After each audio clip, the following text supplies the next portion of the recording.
ধর্মের দিকে ধাবিত হয়ে গ্ল্যামার দুনিয়া থেকে বিদায় নিয়েছেন বলিউডের এক সময়কার জনপ্রিয় মুখ সানা খান। বিল্লো রানীর মতো আইটেম গানে অভিনয় করা সানা এখন আপাতমস্তক একজন ধার্মিক নারী। ধর্মীয় বিধিনিষেধ, পর্দা, হিজাব নিয়ে এখন মাঝে মধ্যেই কথা বলতে শোনা যায় সানা খানকে। সম্প্রতি অভিনেত্রী সম্ভাবনা শেঠের সঙ্গে একটি ভিডিওতে দেখা যায় সানা খানকে। সেখানেই তিনি সম্ভাবনাকে বোরকা পরার পরামর্শ দেন।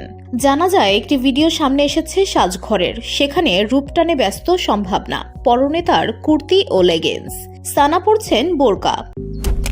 মালয়েশিয়ান প্রযুক্তিতে তৈরি অত্যাধুনিক cleaning machine modern vacuum cleaner যে কোনো ধরনের ধুলো ময়লাকে পরিষ্কার করে ঘরকে করে তুলুন চকচকে ও আকর্ষণীয়।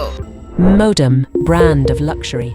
বান্ধবীর গায়ে ওড়না নেই দেখে সানা বলেন, একটা ভালো সালোয়ার কামিজ নেই, গায়ে ওড়না চাপা দাও, পারলে ওর জন্য বোরকা আনো। এসব শুনে সম্ভাবনা বলেন, আমার ওজন প্রায় 15 কেজি বেড়েছে, যার ফলে কিছুই গায়ে ধরছে না, আর ওজন কমানোর চেষ্টাও করছি না। মানুষ আমাদের কথা শুনতে চায়, কি পরে আছি সেটা গুরুত্বপূর্ণ নয়।